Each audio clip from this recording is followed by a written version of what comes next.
നമ്മൾ പോലും അറിയാണ്ട് നമ്മുടെ കരളിനെ ഡാമേജ് ചെയ്യുന്ന ശീലങ്ങൾ ഉണ്ടാവുമല്ലോ, ഹാബിറ്റ്സ്, അതെന്തൊക്കെയാണ്? ശീലങ്ങളുടെ കാര്യത്തിൽ മദ്യം തീർച്ചയായിട്ടും കരളിനെ ഡാമേജ് ചെയ്യുന്ന ഒരു ശീലമാണ്. പണ്ട് കാലങ്ങളിലൊക്കെ 2-3 പതിറ്റാണ്ട് പിന്നെ സ്മോക്കിംഗ് ആൻഡ് ആൽക്കഹോളിസം ആർ വൈസസ്, ഇത് രണ്ടും ബാഡ് ഹാബിറ്റ്സ് ആണ്, മോശം ഇതാണ് എന്ന് പറയുമായിരുന്നു. ഇപ്പോൾ വാസ്തവത്തിൽ സിറ്റിംഗ് ആൻഡ് സ്ക്രീൻ ആർ വൈസസ് എന്ന് പറയേണ്ടി വരും. അതിൻ്റെ അർത്ഥം മനസ്സിലായിരുന്നോ?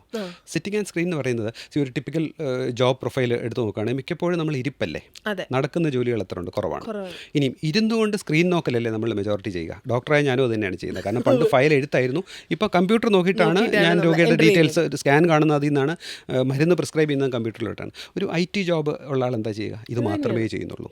അപ്പോൾ സിറ്റിംഗ് ആൻഡ് സ്ക്രീൻ ഇത് രണ്ടും രണ്ട് ദുശീലങ്ങളായിട്ട് എടുക്കേണ്ടി വരും. ഇത് മാത്രം ചെയ്യേണ്ടി വരുന്ന ജോലികളിൽ വാസ്തവത്തിൽ ഒരു ബ്രേക്ക് റൊട്ടീൻ ശീലിക്കണം എന്നാണ്.